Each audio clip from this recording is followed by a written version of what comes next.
My husband threw me down the second-floor stairs after beating me for 3 straight hours. I woke up in the hospital 2 days later with 6 broken ribs and a face so swollen I could barely open my eyes. That's when I discovered he had run off with my neighbor, the same one who smiled at me every morning. Hi there, my loves. My name is Dorothy Wilson, but everyone calls me Grandma Dot.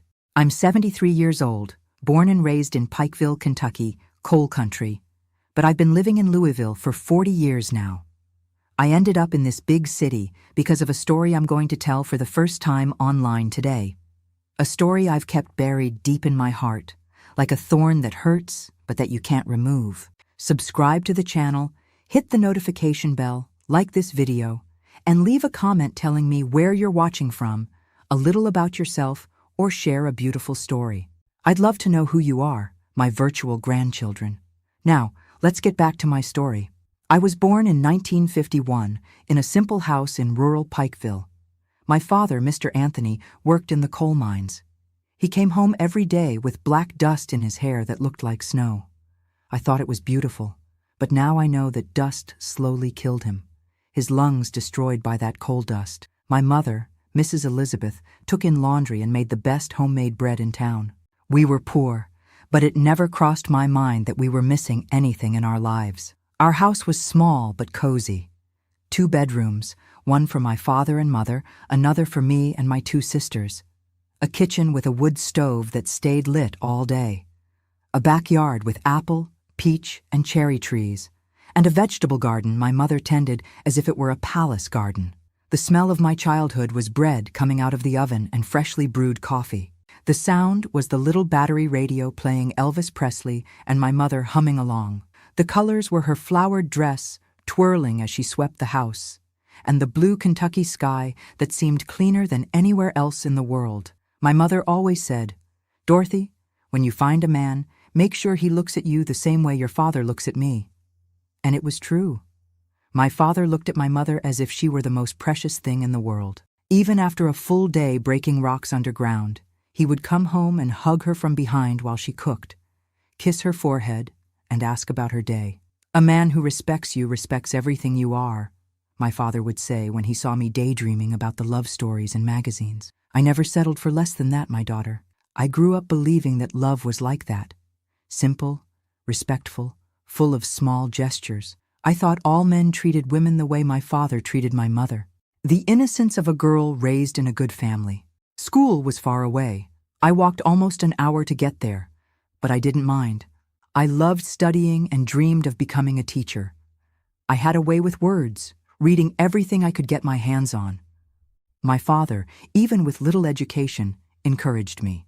Education is the only thing nobody can take from you, my daughter. I completed teacher training school, graduating in 1970 at 19, the pride of the family. I was the first to have a diploma. My father cried at graduation, hiding it, thinking nobody saw, but I saw. And that silent tear meant more than any speech. I started teaching at a small school near home. Children from 7 to 10 years old, mixed class. I loved my work, the purity of the little ones, their joy when they learned to read a new word. I felt useful, important, fulfilled. It was around this time that I met Gerald. He showed up at school one day, enrolling his nephew. Tall, dark-haired, well-groomed with a thin mustache framing a wide smile. He wore a light blue button-down shirt, khaki pants, polished shoes. He wasn't rich, but he dressed with care. "Are you the teacher?" he asked, looking at me in a way that made me blush immediately. "Yes, I am. Dorothy Wilson, nice to meet you." "The pleasure is all mine. Gerald Thompson." His hand was large, warm, firm. When he shook mine, I felt a shiver I'd never felt before. His nephew joined my class. And, coincidentally or not, Gerald always came to pick up the boy after school. Always well-dressed, always smiling, always with a compliment ready. "Teacher Dorothy, you look beautiful when you teach.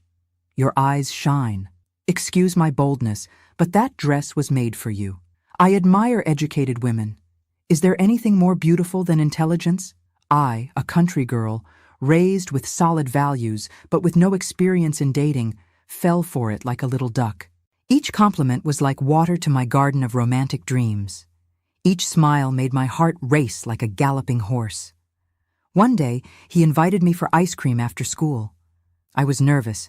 I'd never gone out alone with a man. But I accepted. I told my mother, who was concerned, "Daughter, be careful.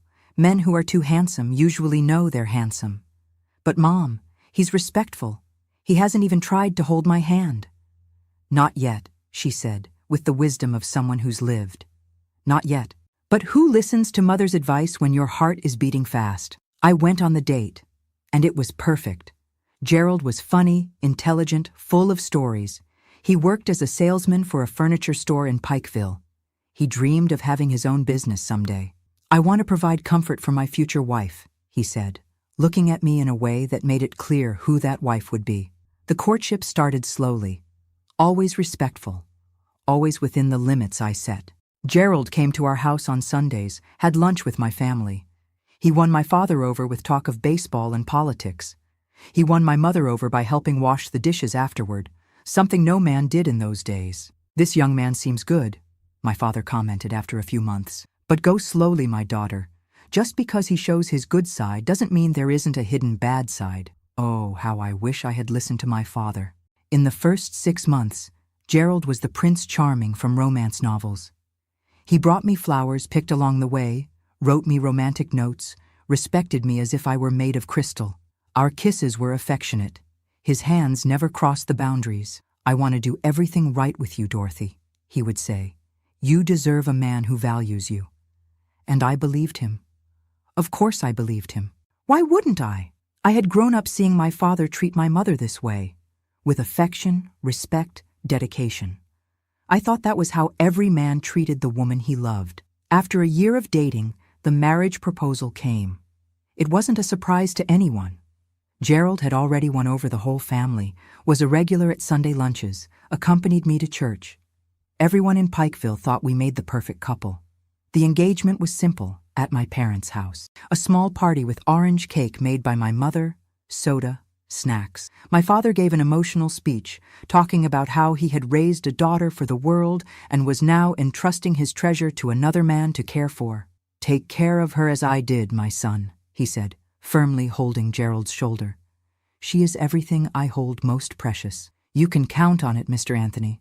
I'll make her the happiest woman in the world." The wedding was set for 6 months later. Those months were a rush, preparing the trousseau, getting the house ready, distributing invitations. Gerald had rented a small house near the school where I taught. Small but comfortable, with a little yard where I already planned to make a garden like my mother's. Anxiety grew as the wedding approached. Aunts and cousins came with advice about the wedding night, making me blush like a tomato. Friends joked, saying I would become a real woman. My mother, more sensible, just hugged me and said, "Daughter, remember that your body is your temple. Even married, you have the right to say no when you don't want to. A man who loves you will understand and respect that." Advice I kept, but would soon discover didn't apply to the man I was marrying.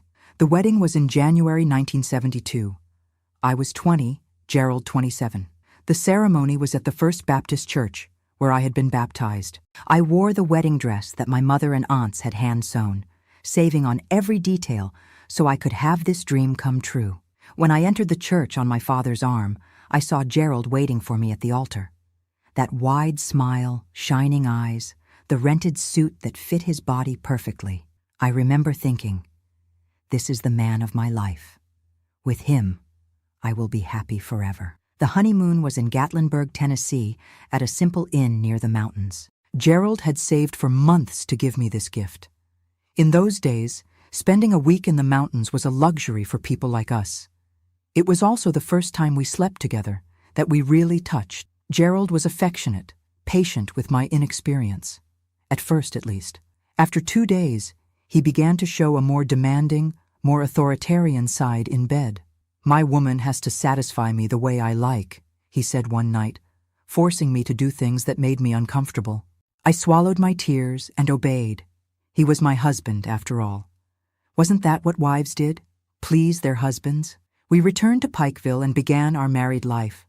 The first months were adjustment, learning to cook for two, sharing space, balancing work with household chores. Gerald continued working at the furniture store, and I kept teaching. Our salaries, together, were enough to live with modest comfort. Gradually, I began to notice small changes in his behavior. Complaints about the food I made, questions about who I had talked to at work, demands about how I should dress. That skirt's too short for a married woman. Why do you need to wear lipstick to teach children? Who is this John that waits for you after school? John was the 70-year-old janitor. But for Gerald, any man who spoke to me was cause for jealousy. Around this time, I became pregnant for the first time. I was so happy. I had always dreamed of being a mother. When I told Gerald, he smiled, hugged me, promised he would be the best father in the world. For a few weeks, he returned to being the man I had fallen in love with. Affectionate, attentive, romantic. Until I lost the baby in the 3rd month. Heavy bleeding, pain, hospital, immense sadness. When I returned home, Gerald was different, cold, distant, as if it were my fault. You should have taken better care, he said one night. Working, walking around. You lost my son through carelessness. That was the first time I cried hidden in the bathroom, with the faucet running so he wouldn't hear me. But it wouldn't be the last. After the miscarriage, Gerald changed completely. The mask fell off entirely. The Prince Charming turned into a frog, and what a poisonous frog, my God. Folks, I see this story is getting long, but I really want to share everything with you. I need to take a moment to ask, if you're enjoying this account, would you help me by clicking like and subscribing to the channel? Each new subscription warms this grandma's heart. And don't forget to comment where you're watching from. Back to the story. The first year of marriage ended with a reality very different from what I had dreamed. Gerald was no longer the attentive and affectionate man from our courtship. Now he was controlling, jealous, always in a bad mood. He criticized everything. My cooking, my clothes, my way of talking, even my way of breathing seemed to irritate him. You breathe too loudly. How do you expect me to sleep with that noise? Gradually, I closed myself off. Talking less, smiling less, trying to do everything perfectly to give no reason for complaints. I was walking on eggshells in my own home. Even so, I still believed we could work out, that it was just a difficult phase, that the caring Gerald would return. After all, we had been so happy at the beginning. What had happened to that man? In the 2nd year of marriage, I got pregnant again. This time, I took every precaution. I reduced my workload at school, rested more, followed all medical recommendations. Gerald seemed more excited about this pregnancy, more protective. Now it will work out, he would say, with that smile that had won me over. I'll have my child. But in the 5th month, I lost this baby too. Different complication, same devastating result. The sadness was even greater because I'd already felt the baby move, had already started buying little clothes. This time, Gerald didn't even wait until we left the hospital to show his anger. In the car, on the way home, he started, "There's something wrong with you. Normal women don't lose children like this. My mother had 8 with no problem. The doctor said it happens, Gerald. It's no one's fault. It is your fault. Your body doesn't work right." We arrived home, and he continued, increasingly aggressive in his words.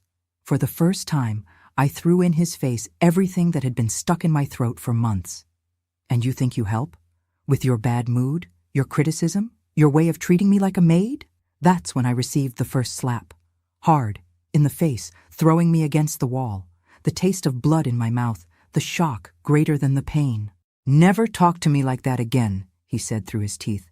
"I'm your husband. You owe me respect." That night, while he slept, I thought about running away, going back to my parents' house, but I felt ashamed. What would they think? The daughter who couldn't keep her marriage, who couldn't give them grandchildren? At that time, a separated woman was viewed differently. She was a failure, a woman who couldn't keep her husband. And I, raised to be the perfect wife, didn't want that label.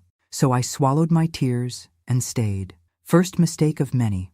The 3rd year of marriage was when everything fell apart completely. Gerald lost his job at the furniture store, a fight with the boss, something about money missing from the register. He swore innocence, but his eyes had that gleam I had learned to recognize when he lied. He was unemployed for months. I supported the house with my teacher's salary, which was barely enough for the basics. Drinking, which had always been social, became daily. First a beer at lunch, then two, then whiskey straight from the bottle from early on. Drunk, he got even worse. Criticism turned into insults, slaps turned into punches. I began having to explain black eyes and cut lips to colleagues at work. I fell down the stairs. I hit my face on the cabinet door, the usual excuses.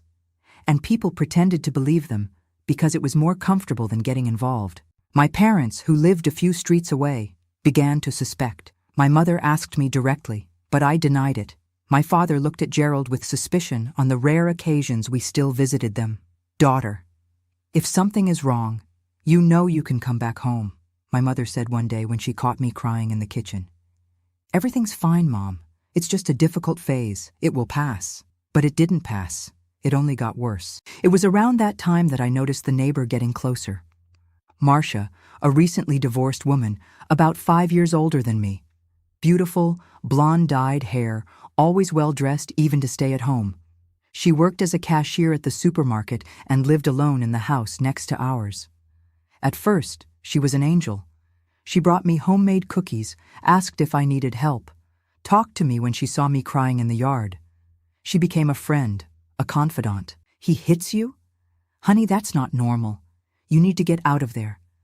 "I can't, Marcia. I have nowhere to go." "Yes, you do. The world is big. You're young, beautiful, intelligent. You deserve better." Gerald didn't like the friendship. He said Marcia was a loose woman, that she would lead me astray. I defended her, said she was the only friend I had. What I didn't know was that, while I was teaching, Gerald and Marcia had grown closer, in another way. One day, I found at home a matchbox from a bar on the other side of town. I thought it strange. Gerald usually drank at home or at the corner bar. "I went to check out a new place," he said when I asked. "Now you're going to control where I drink too?" Another time, I smelled a different perfume on his shirt. Sweet, strong perfume. "I bumped into a woman on the bus," he explained, irritated. "Stop being neurotic." All the signs were there. But I didn't want to see them. Or maybe I didn't want to believe that, on top of everything else, he was cheating on me. The new job came 4 months later. Salesman at a hardware store. Lower salary. But at least it was something. I thought things would get better. For a few weeks, they did improve. Gerald started drinking less, smiling more. He began grooming himself for work, taking proper showers, wearing cologne. I thought it was because of the new job. "You're different, more animated," I commented one day. "Life is getting better. Soon we'll have money again. Maybe even try for another child?" Another child. Even after everything I had been through, my heart still raced at the idea. I still dreamed of a happy family, with a baby in my arms. Foolishness of a woman who doesn't learn. It was on May 15th, 1975, I'll never forget this date, that everything changed forever. It was a rainy Friday. I came home from school earlier because the ceiling of a classroom was leaking and they sent the students home. I opened the door and heard laughter.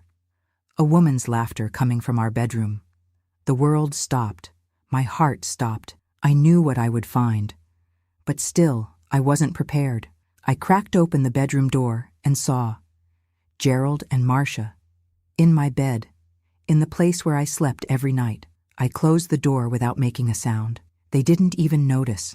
I went to the kitchen, sat down, stared at nothing. I couldn't cry. I couldn't scream.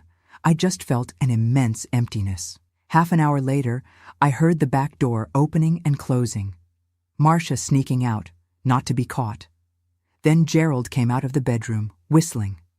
When he saw me sitting in the kitchen, he stopped in his tracks. "What are you doing home at this hour? They let us out early." "Rain." He looked at me, at the clock on the wall, back at me. I saw the exact moment he realized I knew. "Did you see something?" he asked, his voice already changing. "I saw everything. You and Marcia, in our bed." I expected shouting, slapping, denial.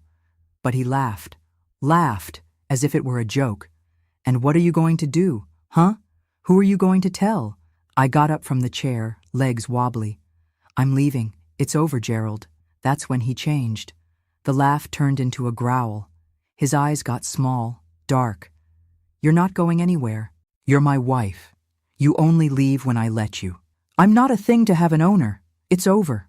I tried to walk past him, to go to the bedroom to get my things. That's when the real hell began. Gerald blocked my path with his body, big, strong, blocking the way like a wall of flesh and hatred. I tried to go around him. He pushed me back. I fell sitting on the chair, the shock greater than the pain. You're not going anywhere, he said through his teeth. This house is mine. You are mine. The house is rented, Gerald, and I am not property. It's over. Let me pass. I tried to get up again. That's when he gave me the first slap. Hard in the face, throwing me to the side. Shut up, whore! Spying on me now? Who gave you that right? Another slap, harder. Then a punch to the stomach that doubled me over, breathless. I fell to my knees, vision blurred with pain and tears. He grabbed me by the hair, dragged me across the kitchen. Want to know why I was with Marcia? Because she's a real woman. She knows how to please a man. She's not frigid like you. He threw me against the wall. My head hit it. I saw stars. He continued, increasingly out of control. Words worse than the blows, destroying what little self-esteem I had left. You can't even give me a child, barren, worthless. The blows came non-stop. Punches, kicks, slaps. I tried to protect myself, to curl up, but he was much stronger. At some point, I stopped feeling pain. I stopped feeling anything. I just wanted it to end. I don't know how long it lasted. In my memory, it was hours, but maybe it was minutes. I only know that when he finally stopped, I was lying on the kitchen floor, one eye so swollen I could barely open it, blood running from my nose, my mouth, from a cut on my eyebrow. Gerald stood looking down at me, panting from the effort of beating me. Then he spat on the floor, next to me. If you try to leave again, I'll kill you. Understand? I didn't answer. I didn't have the strength even to speak. Understand, he yelled, kicking me in the ribs. I understand, I managed to whisper. He walked away, grabbed his keys, his wallet. I'm going out. When I get back, I want dinner ready and you with a better face. Put ice on that face. It's too ugly. And he left me there, on the floor, bleeding, without help, without comfort, without anything. I lay there for what seemed like forever. Each breath hurt.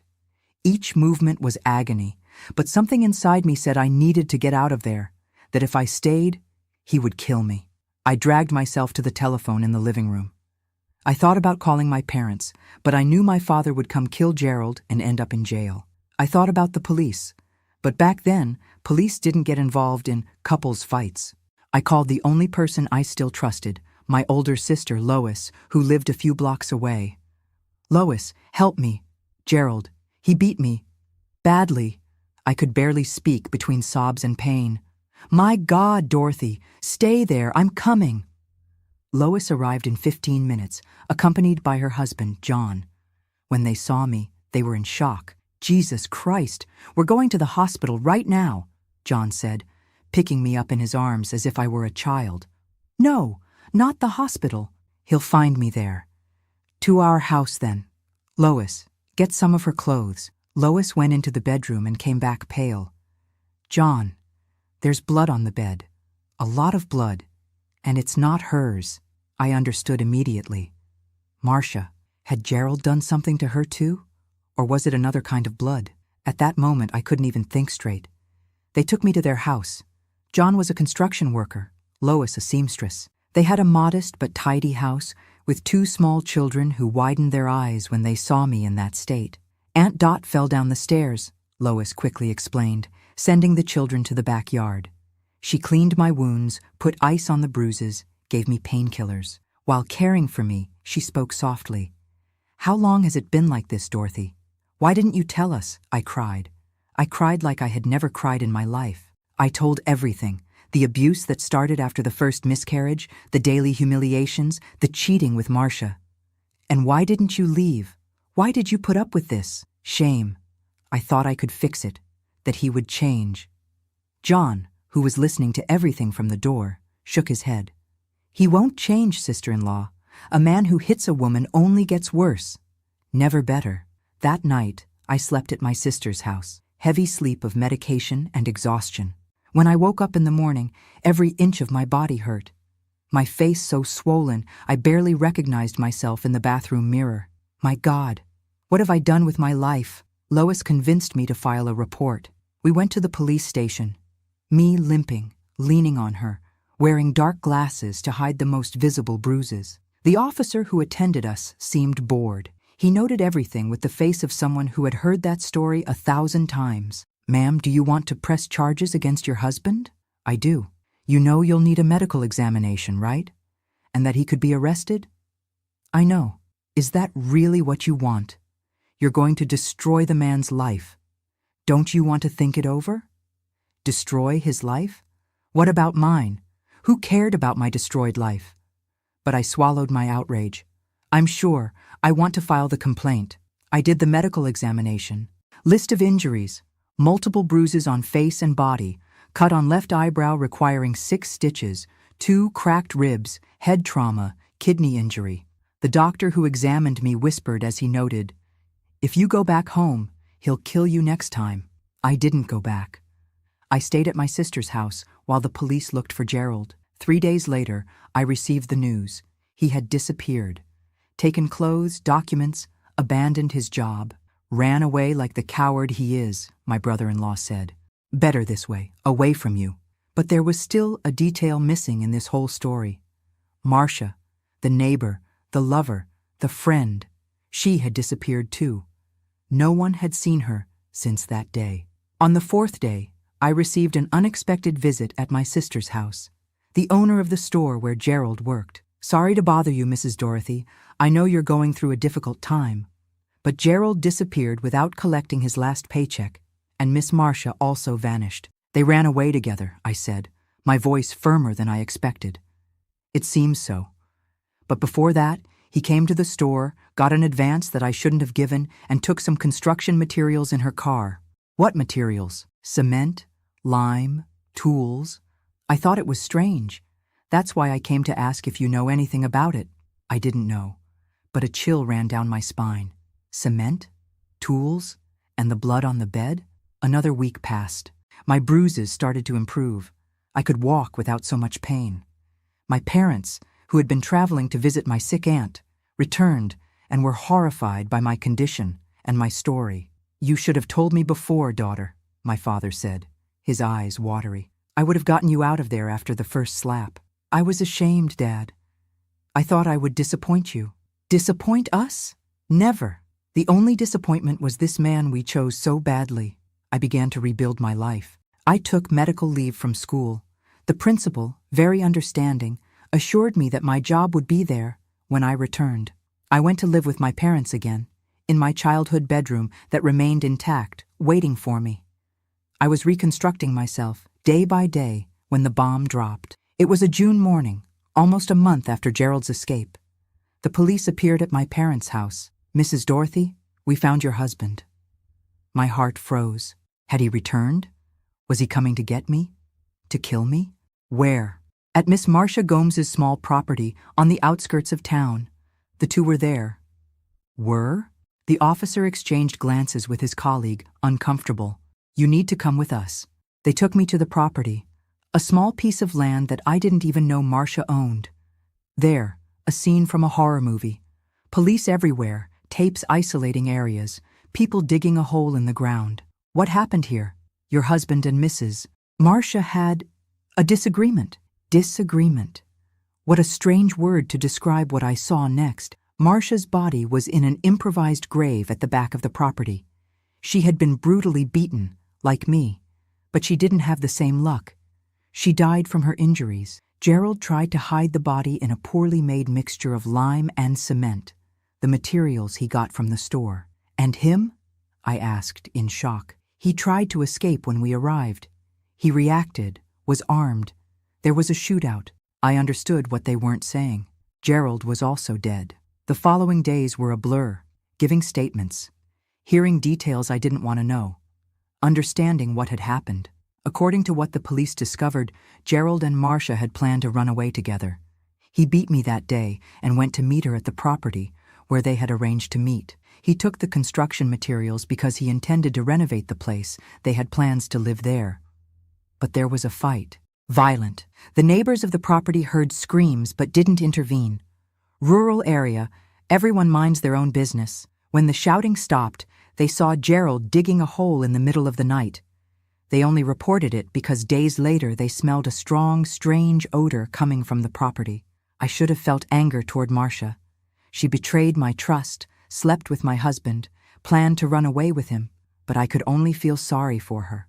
In the end, she met the same Gerald I did, the monster behind the mask. And she paid with her life. The town newspapers had a field day with the story. Crime of passion ends in tragedy. My name appeared everywhere.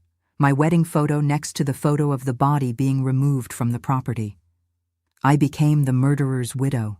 I couldn't walk down the street anymore without feeling the stares, the whispers. Parents pulled their children from my class. They didn't want the murderer's wife teaching their children. A week later, the principal called me in. "Dorothy, you know I like you very much, but the parents are pressuring. The school can't." I lost the job I loved, the profession I had chosen, all because of a man I never deserved to have in my life. I spent months in deep depression. I didn't leave my room, barely ate. My parents, concerned, called doctors, ministers, even faith healers. Nothing helped. I was drowning in guilt. What if I had realized earlier how Gerald was? What if I had reported the first incidents of abuse? Marcia would be alive today. "It wasn't your fault, daughter," my mother repeated every day. It was his fault. Only his. But I couldn't believe it. It was my father who finally brought me back to life. One Sunday in September, he entered my room with 2 bus tickets in hand. "Where are these for?" I asked, my voice hoarse from crying so much. "Louisville. A big city in Kentucky. Beautiful place with the Ohio River. Far from here. And why 2 tickets? One for me, one for you. We're going to start over, daughter. There, nobody knows us. Nobody knows our story. We can be new again. And Mom? She'll stay with your sister for now. When we get settled, she'll join us." And so, with 2 small suitcases and a lot of courage, I left Pikeville on October 10th, 1975. 24 years old, widowed, marked by violence, but still alive, still breathing, still able to start over. The trip to Louisville was long. 12 hours on the road, the bus bouncing on every curve. I kept looking out the window the whole time, watching the landscape change, the mountains of the interior giving way to the first signs of the city. "See that, daughter?" My father pointed when we began to cross the bridge that connects to downtown. "That's the Ohio River. Beautiful, isn't it?" It was beautiful indeed. The blue water, the colorful boats, the outline of the city against the sky. So different from the red earth and mountains of Pikeville.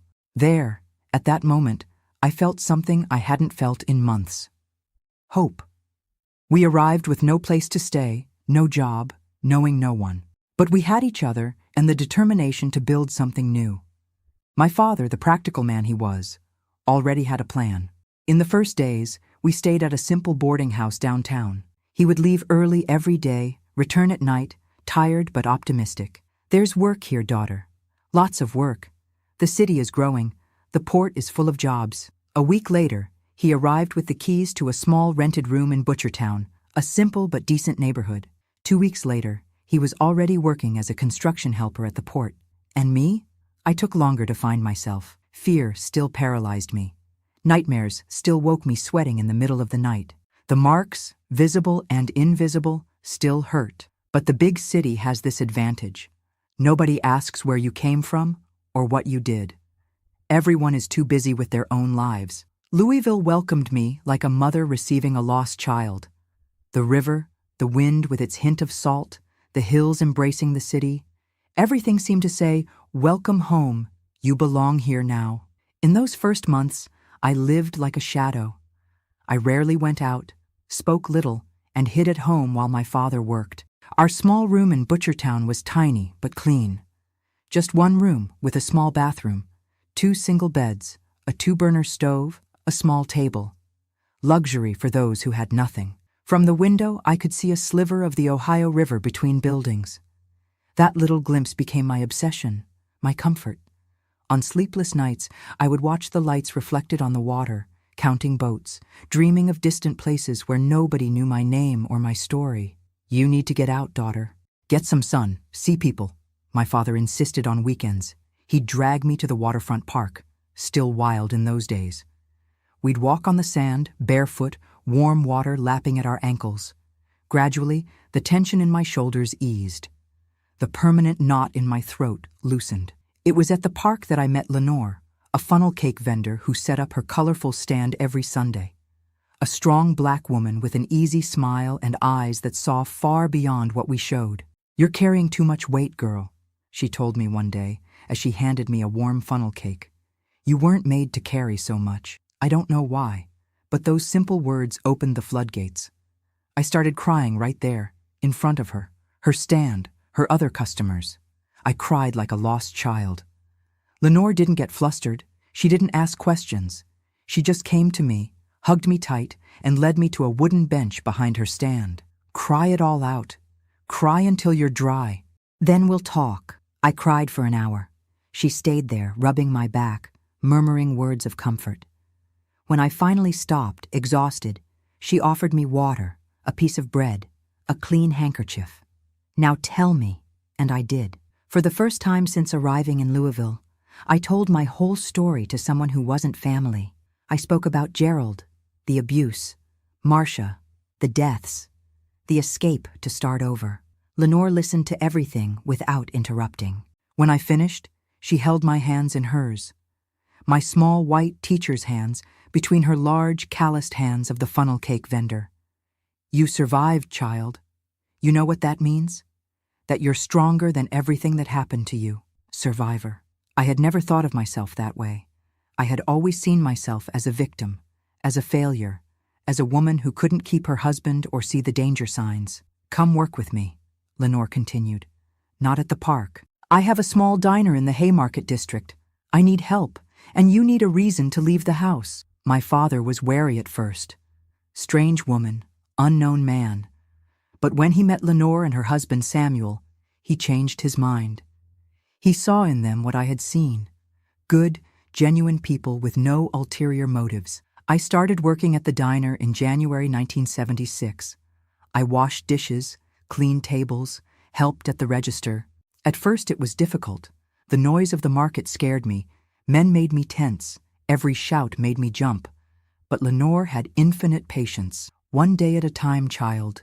Today is just today. Tomorrow is another day." The salary wasn't much, but it helped with expenses. Soon my mother was able to join us in Louisville. We rented a larger apartment in Portland. 2 rooms now. One for my parents, one for me. Absolute luxury after the cramped room.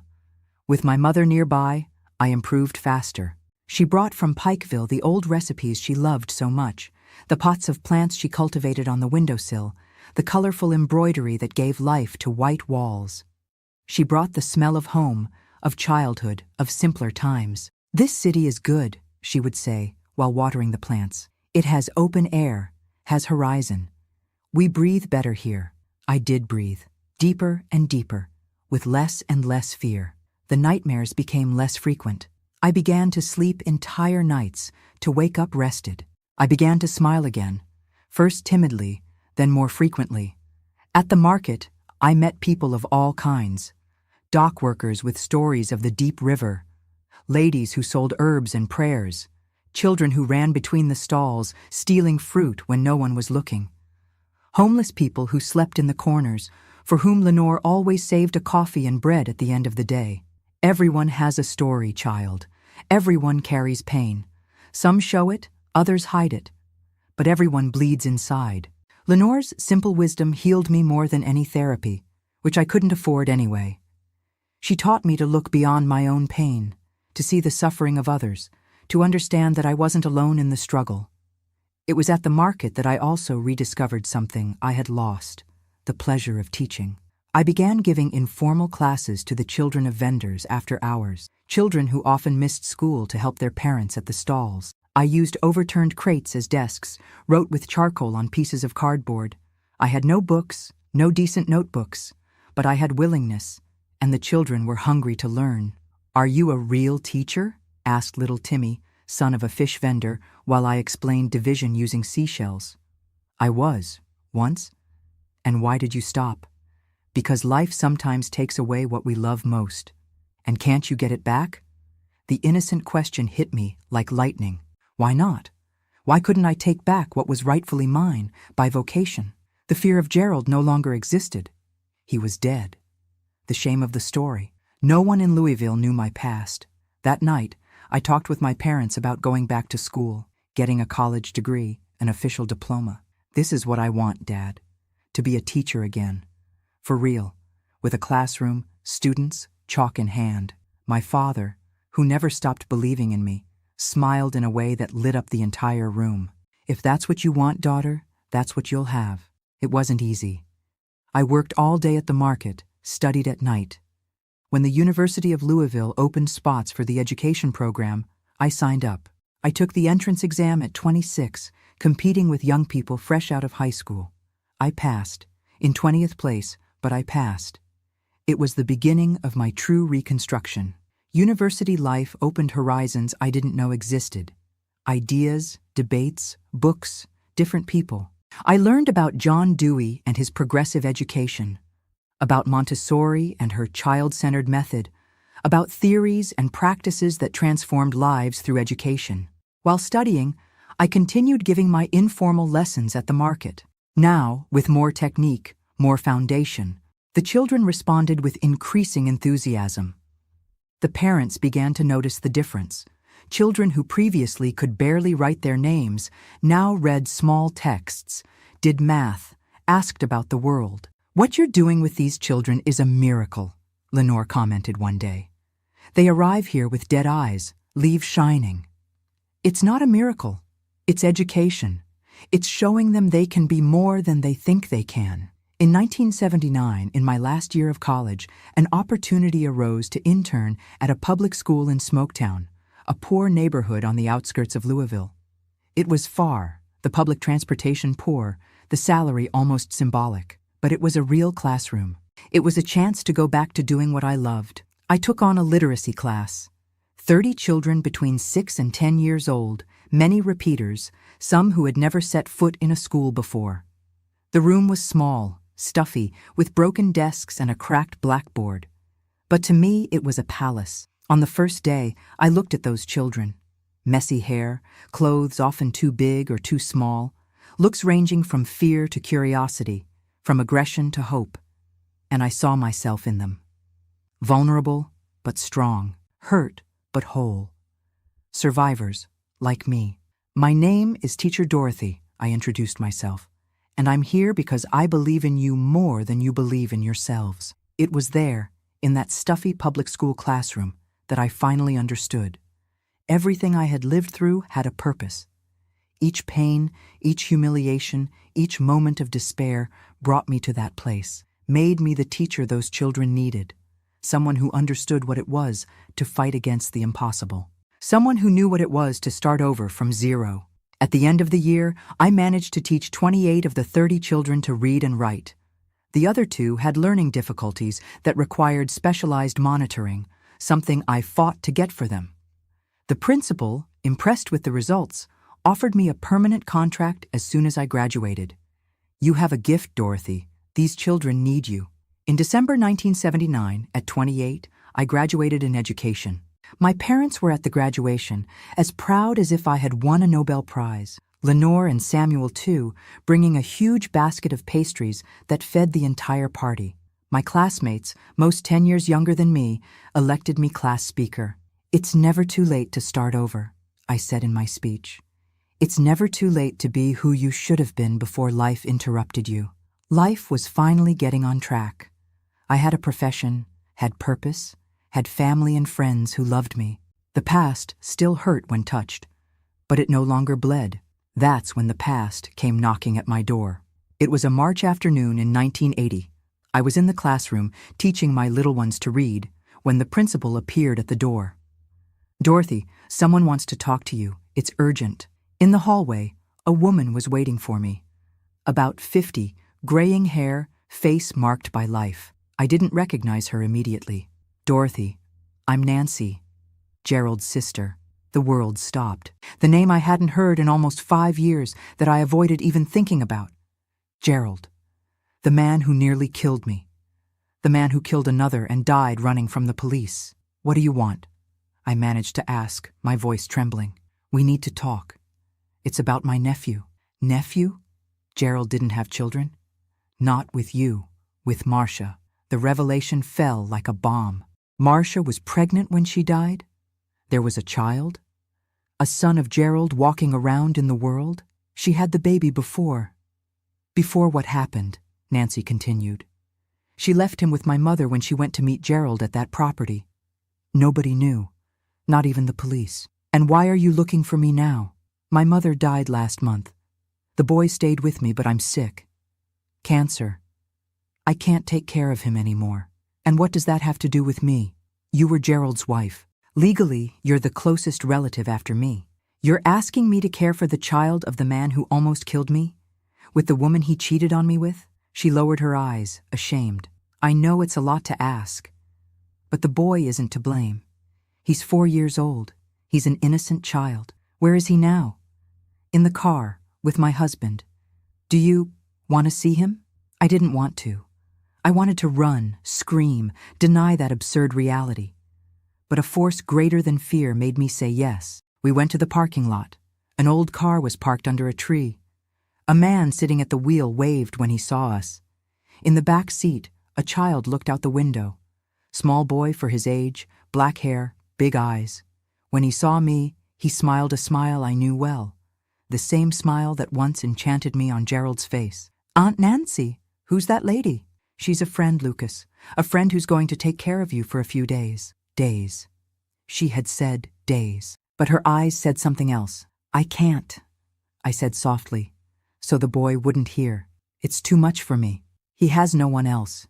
He'll go to an orphanage. Why didn't you look for Marcia's family? I did. No one wanted anything to do with him. Her father said his grandson died along with his daughter. I looked at the boy again. I didn't see Gerald in him now. Or Marcia. I just saw a child, frightened, confused, about to lose what little stability he knew. Give me time to think. I don't have time, Dorothy. The chemotherapy starts tomorrow.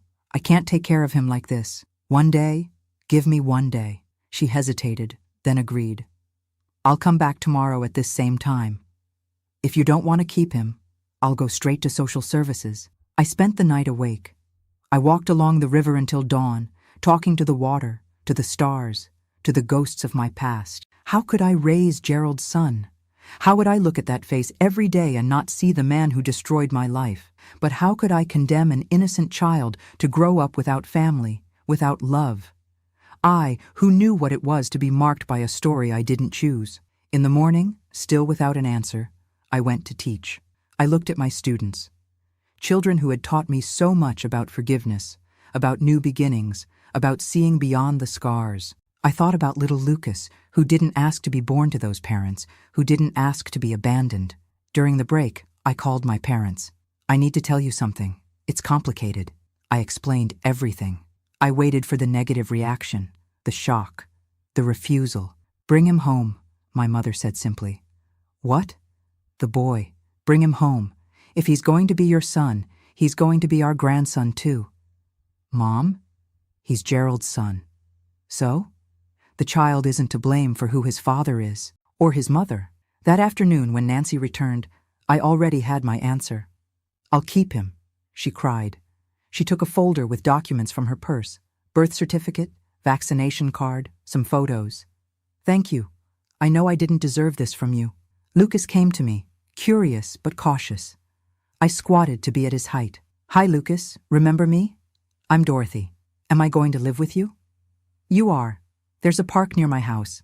Do you like parks? His little eyes sparkled. I do. Grandma never took me. In that moment, looking at that child who carried the blood of the man who almost killed me, I made the most important decision of my life. The past would not define my future, or his. I took Lucas home that same afternoon. My parents received him with open arms, without hesitation, without judgment. My mother had already prepared the room, arranged old toys she kept, I don't know from where or why. Come, my boy. Want a piece of cake? I made chocolate, the way children like it. Come, my boy. Want a piece of cake? I made chocolate the way children like it. Lucas, initially shy, soon loosened up with my parents' affection.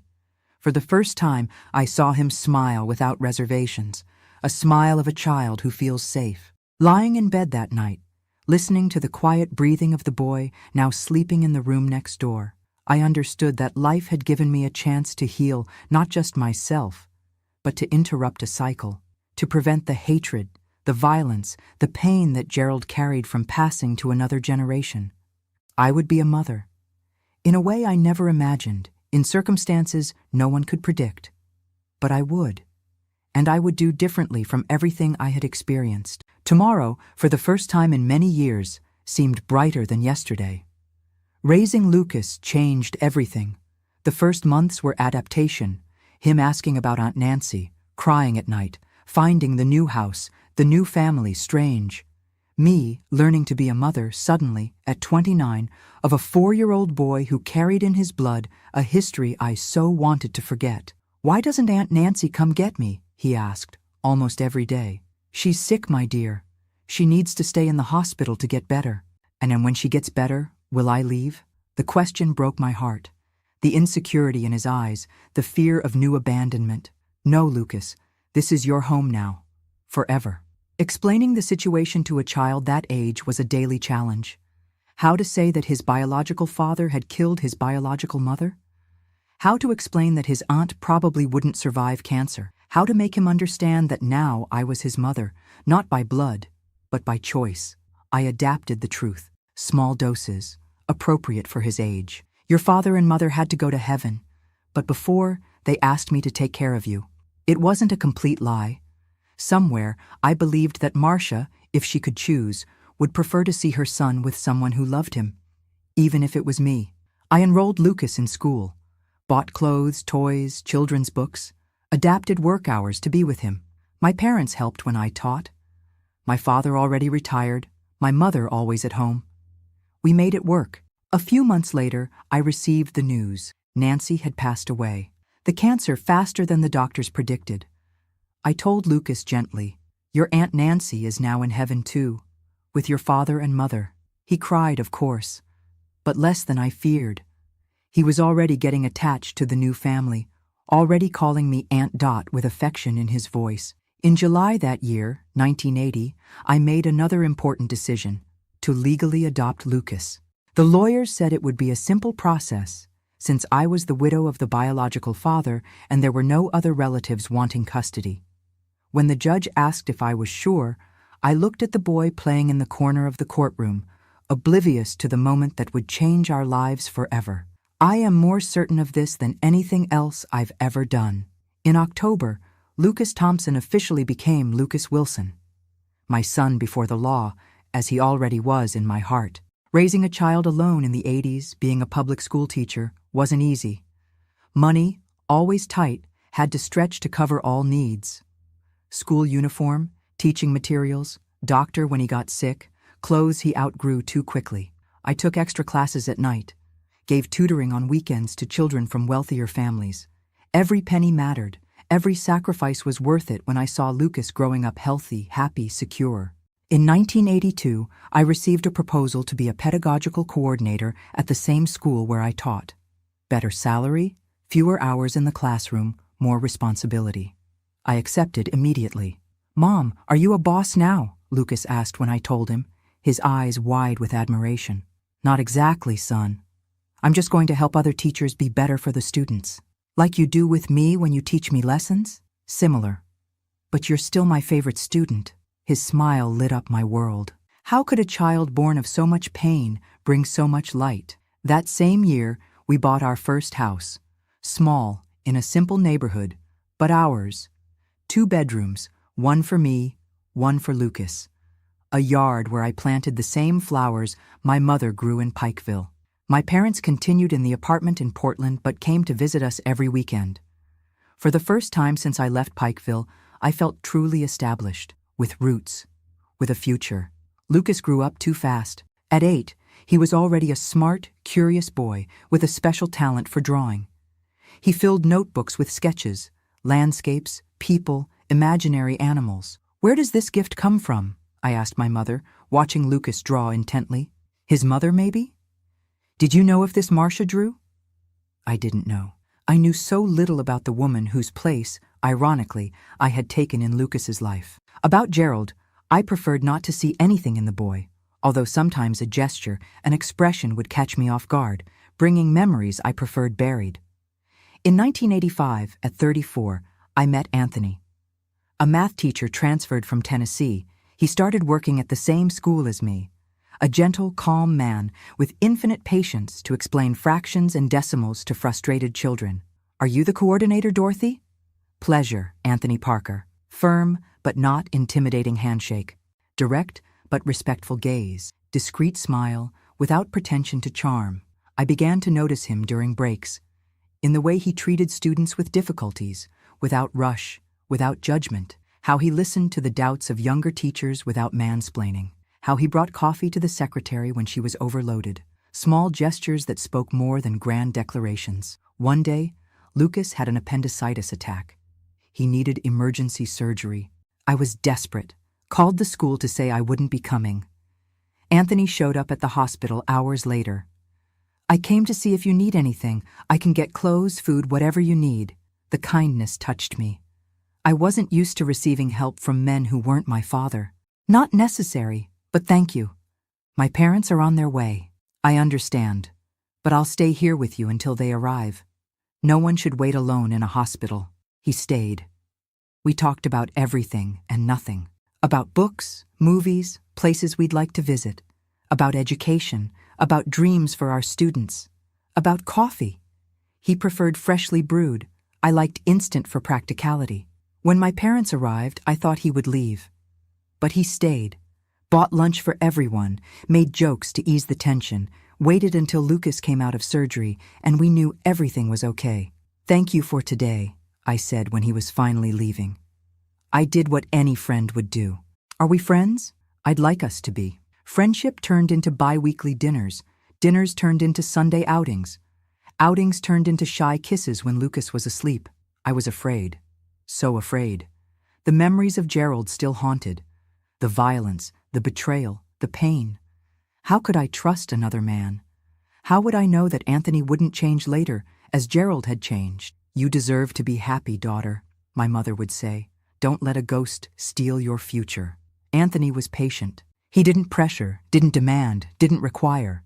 He respected my pace, my fears, my reservations. In 1987, after 2 years of relationship, he asked me to marry him. It wasn't anything spectacular. He just asked during a dinner at home, with Lucas participating in the conversation. "Dorothy, Lucas, I want to ask you something important. Can we be a family? For real?" Lucas, then 11 years old, answered before me. "Will you be my dad? If you want, and if your mother accepts." The boy looked at me, anxious for the answer. At that moment, I realized I wasn't deciding just for myself. Lucas needed a father, a real father, not just the idealized memory I had built to protect him from the horrible truth. "Yes," I answered, tears in my eyes. "Let's be a family." We married in a simple ceremony, just family and close friends. Lucas was the best man, proud in the small suit he chose himself. My father gave his daughter away for the second time, now with certainty in his heart that it would be a happy ending. Anthony moved into our house. We didn't need a honeymoon or big changes. The transition was natural, as if he had always belonged there. The first time Lucas called him Dad was during a soccer game in the backyard. Ball improvised with socks, goalposts made of shoes. "Dad, look what I can do." Anthony froze. He looked at me as if asking permission. I nodded, my heart overflowing. "I see, son. Very good." Lucas ran to hug him. The two of them there, in the Sunday afternoon, united not by blood but by something stronger. Choice, love, respect. In 1988, I received an invitation to be the principal of a new school in a poor neighborhood. Huge challenge. Precarious structure, children at risk, demotivated teachers. I hesitated. "It's too much," I confessed to Anthony. "With Lucas, with the house, with everything. You can do it, Dorothy. If anyone can transform that school, it's you. And if I fail, you won't." But if it happens, we'll be here. Your safe harbor. I accepted. New Hope Elementary School became my second home. I arrived early, left late. I knew each student by name, each family, each challenge. In 1 year, we reduced school dropout by 60%. In 2, we improved literacy rates. In 3, we had a community garden, an improvised library with donated books, music classes on weekends. How did you do this? Asked the Secretary of Education during a visit. I didn't do it alone. We built it together. Teachers, students, families. In 1990, at 39, when I thought my family was complete, I discovered I was pregnant. Total surprise. Doctors had said I probably couldn't get pregnant after the physical trauma suffered with Gerald. Are you sure, doctor? I asked, incredulous, looking at the test result. Absolutely. You're 2 months along. Congratulations, Anthony cried when I told him. Lucas, then 14, oscillated between excitement and jealousy. Will you love the baby more than me? He asked one night, vulnerable as I hadn't seen him in years. Never. You were my first child. I chose you. Nothing changes that. The pregnancy was smooth, unlike the ones I had with Gerald. Older body, but peaceful soul. I worked until the 8th month, big belly and all energy. Amy was born in June 1991, a sunny, mild spring morning. Normal delivery, quick, almost without pain. She's so small, Lucas said, holding his sister with infinite care. I need to protect her, and he did. Zealous older brother, vigilant, affectionate, changed diapers, gave bottles, told stories. Drew characters to lull his sister to sleep. Life finally seemed perfect. Complete family, stable career, own home. The ghosts of the past increasingly distant, memories that no longer hurt so much. Until in 1992, Lucas, then 16, asked the question I most feared. Mom, I need to know the truth about my biological father. We were alone at home. Anthony had taken Amy for vaccines. Lucas was waiting for me in the kitchen when I got home from work, with a serious, determined expression. Why now, son? I need the original birth certificate for a school document. I saw his name. Gerald Thompson. I researched in the library. I found old news. I froze. The news. The murder, the escape, the shootout with the police.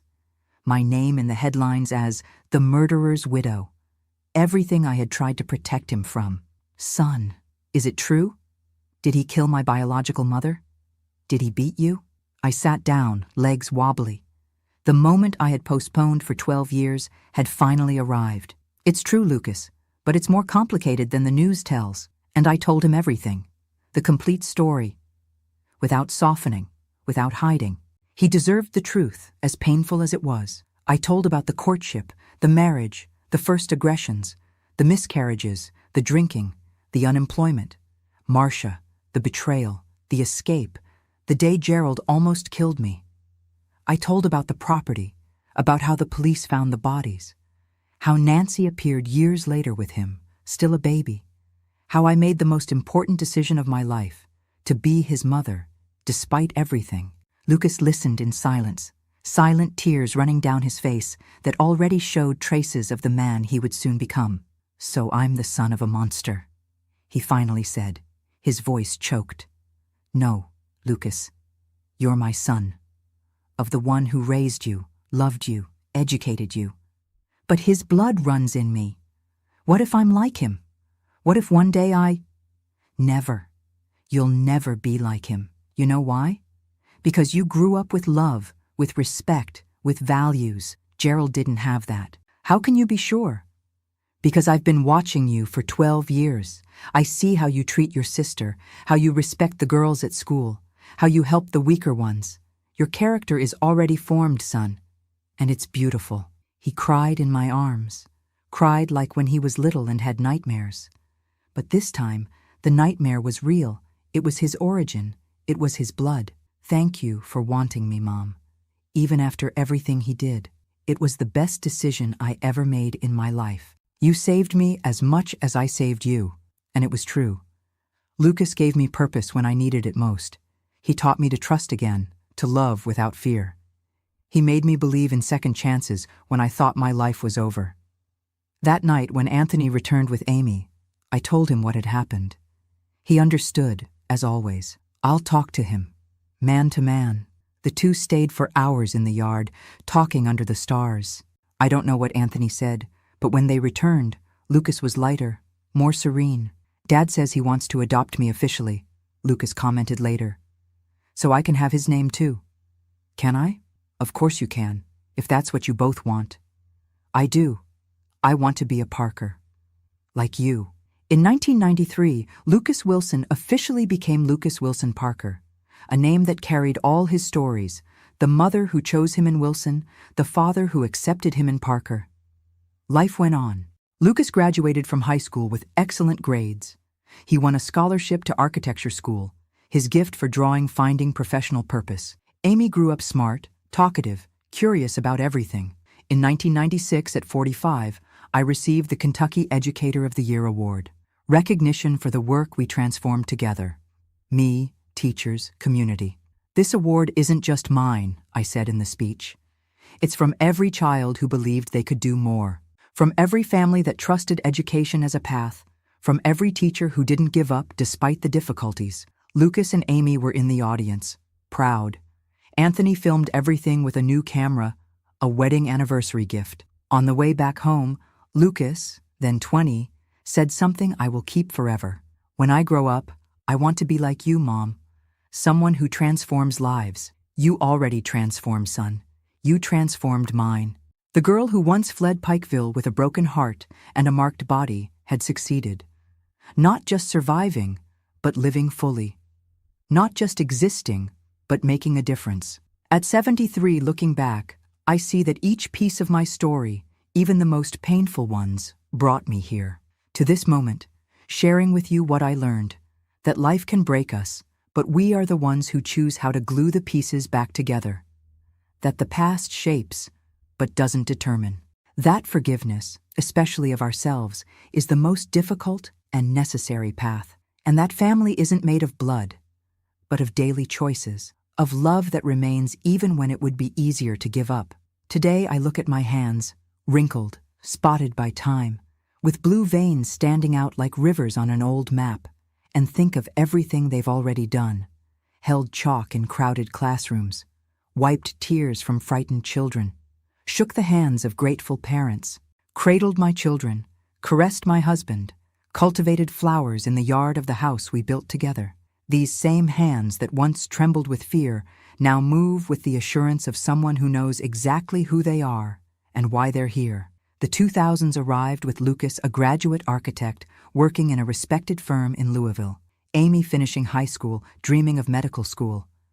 I want to heal people, Mom, like you heal with words, but with medicine too. I, at 49, continued as principal of the school that had become a reference in the municipal network. Anthony, area coordinator in the Department of Education, always supporting my boldest initiatives. Let's set up a community library open on weekends, I proposed at a meeting. With what money? Asked the network supervisor. Donations, joint effort, parents help with labor, students with campaigns, publishers with books.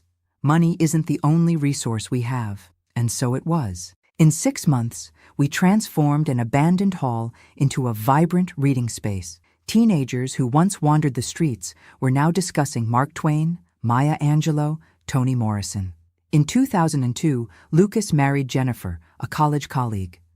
A sweet, talented girl with the same passion for drawing and architecture. Simple wedding on the beach, feet in the sand, open hearts. Mom, he told me the day before while we adjusted the borrowed suit, I want you to know, everything I know about loving comes from you, from what you taught me. Me, son? But I spent years with so much fear. It's not the fear that matters. It's doing what's right in spite of it. That year, too, Amy was accepted into medical school. 6th place overall. Pride of the family. I cried when we received the news, imagining the girl who grew up in a simple neighborhood now transformed into a doctor. I did it, Mom. I'm going to be a doctor. I always knew you would, daughter. I never doubted. In 2005, at 54, I faced my first major health challenge. A lump in the breast, detected in a routine exam. 2 words no woman wants to hear. Breast cancer. We'll treat it, said the doctor. Caught early. Good chances. Anthony was more shaken than I was. He cried when I told him, hugged me as if I might disappear in his arms. I won't lose you. I can't. And you won't, my dear. I've faced worse than a rebellious little lump. I had surgery, radiation therapy, lost hair, gained a scar. But I never lost the certainty that I would live. I had so much more to do, so many children to help, so many moments with my family to enjoy. Lucas and Jennifer came every day after work. Amy, already in college, read medical articles, questioned treatments, checked medicines. My parents, already elderly but lucid, took turns making soups I could swallow on the worst days. 6 months later, the best news: complete remission. Continue the checkups, but you can resume your normal life. Normal. As if after facing death once more, there could be normality. But there was. A more precious, more vivid, more conscious normality. I returned to school with new energy. I started a medicinal herb garden project with the students. Each plant identified, its healing properties explained, the ancient wisdom of healing through nature recovered. Is Teacher Dorothy now a doctor too? The students joked. No, my dear. I just learned that prevention is better than treatment. That taking care of the body is as important as feeding the mind. In 2007, Lucas and Jennifer gave me my first grandchild. Peter was born on a March morning, rosy-cheeked, crying loudly, perfect. Want to hold him, Grandma? Lucas asked, his eyes shining. I took that little bundle in my arms, feeling the weight so light yet so significant. Third generation. Continuity. Life that goes on despite all obstacles. Hello, Peter, I whispered. I'm your Grandma Dot. I have so many stories to tell you when you grow up. Amy graduated from medical school in 2008, specializing in pediatrics.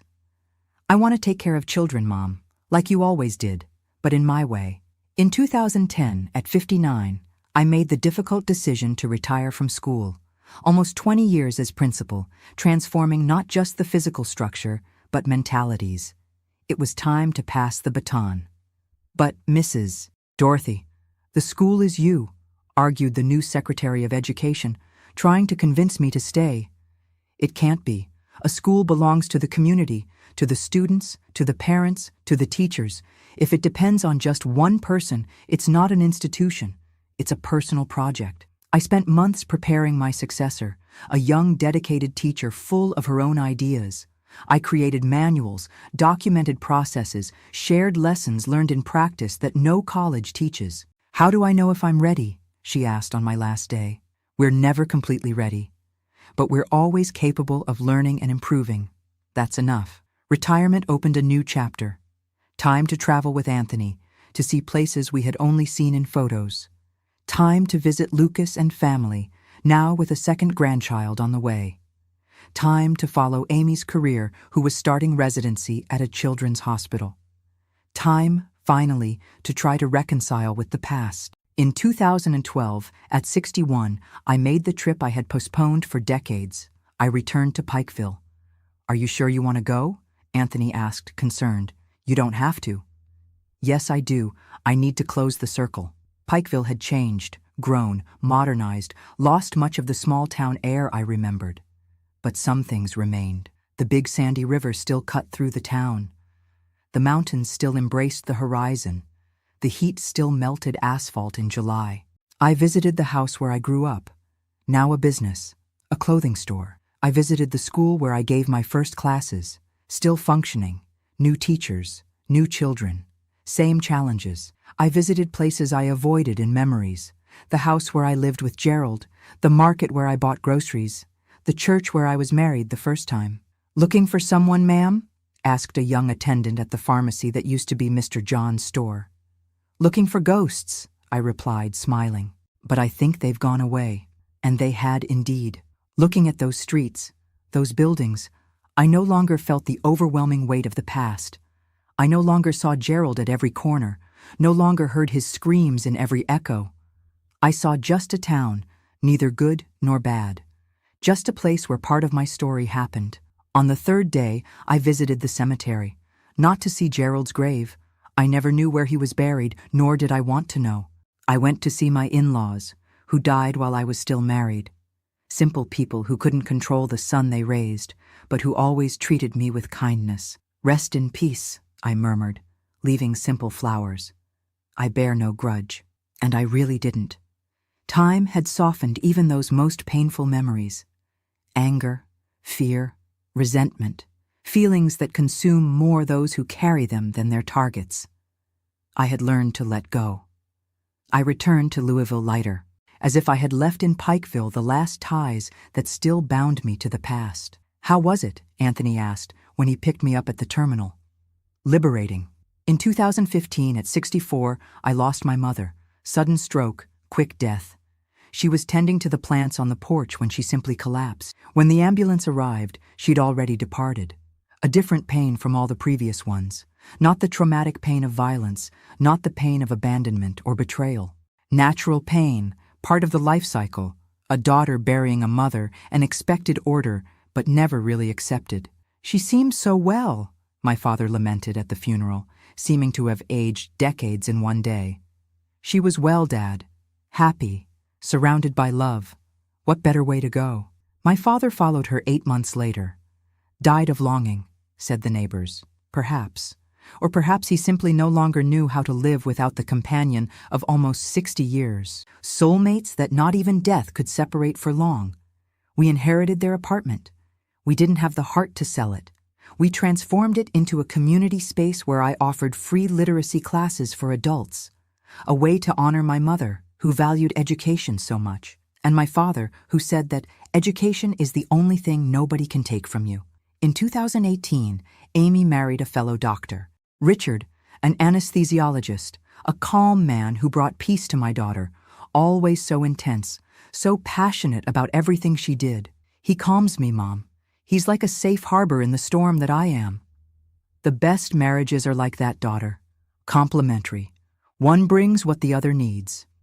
That same year, Lucas and Jennifer had their third child. They already had Peter and Julia. Now came the youngest, Dorothy. "You named her after me, son? Are you sure?" "Absolutely. We want her to know where she comes from, to carry the name of the strongest woman we know." In 2020, the world stopped with the pandemic. At 69, I found myself isolated at home, high risk, away from my grandchildren, from community activities, from the life I had built. Anthony and I reinvented ourselves. We learned technology, video calls, social media, messaging apps. I continued teaching adults to read and write, now through the computer screen. I told stories to my grandchildren by video, made bread with Amy remotely, each in her own kitchen. "You're more tech-savvy than me, Grandma," joked Peter, now a teenager, teaching me to use funny filters. It was during the pandemic that Lucas suggested, "Mom, why don't you tell your story to more people? It might help those who are going through difficult times." "My story? Who would want to hear it?" "Everyone. It's a story of overcoming, of love, of new beginnings. People need that now more than ever." Still reluctant, I recorded my first video on my cell phone. Total amateur, bad lighting, worse framing. I talked about how I was facing isolation, how I maintained hope in dark times. Lucas edited it and posted it on an improvised YouTube channel. Grandparents' Tales. To my surprise, the video went viral. Hundreds, then thousands of views. Emotional comments. "Mrs. Dorothy, you remind me of my grandmother who I lost. Thank you for sharing your wisdom. This video gave me hope when I was almost giving up. Thank you. More, please. We want more stories from Grandma." And so began my late career as a digital influencer, as Amy jokes. Weekly videos telling stories of overcoming, some mine, others I witnessed throughout life. Old recipes, gardening tips, reflections on education, aging, family. I had never spoken publicly about Gerald, about the abuse, about the desperate escape. It was a chapter I kept for private conversations, for moments of guidance to women going through similar situations. Until today, at 73, I decided it was time. Time to share the complete story, without cuts, without softening. Not to provoke pity, nor to boast about overcoming, but to show that there is a way out even when it seems the world has collapsed, that there is life and abundant life after trauma. Lucas helped me prepare the script. Amy reviewed it, ensuring the medical information was correct. Anthony held my hand while I recorded the most difficult parts, pausing when emotion became too strong. This is my story. Raw, real, painful in parts, but also full of beauty, of love, of hope. The story of a country girl who faced personal hell and emerged not just a survivor, but triumphant. Not by her own merit, nobody wins alone, but through the support of so many good people God put in my path. People like my parents, who taught me unshakable values. Like Mrs. Wilson, who took me in when I ran away. Like Lenore, who saw beyond my scars. Like Anthony, who showed me that a real man builds, doesn't destroy. Like Lucas, a son destiny gave me through the most unlikely path, who taught me to love unconditionally. Like Amy, a gift I thought I would never receive, living proof that there is always a chance for new beginnings. And now, people like you who are watching this video. My dears, if you've made it this far, I have a special thank you. This story wasn't easy to tell, nor must it have been easy to hear. But I believe in the power of shared stories, in the healing that comes when we transform pain into purpose. So, I ask, if this story touched your heart, if it brought any reflection, please click like and subscribe to the channel. Each subscription is a virtual hug I receive with affection. Each comment is a conversation that continues beyond this video. If you're going through a difficult time, be it domestic violence, loss, illness, loneliness, know that there is life beyond pain. That tomorrow can be different. That you are stronger than you imagine. If you know someone in this situation, reach out. Sometimes, all a person needs is someone who believes in them when they can no longer believe in themselves. And always remember, your story doesn't end on your worst days. The last page hasn't been written yet. As long as there's life, there's the possibility of new chapters, of plot twists, of happy endings you don't even dare to dream of now. From a frightened girl from Pikeville to a YouTube grandma in Louisville, who could have predicted this path? Nobody. Not even myself. But here I am. And here you are. Thank you for listening, for being part of my story, for allowing me to be part of yours. With love from a grandma who has known the depths, but discovered that even there, flowers grow. Dorothy Wilson Parker, 73 years old, retired teacher, mother, grandmother, survivor, and, above all, witness that love always wins. A kiss to the heart of each one of you, and see you in the next video.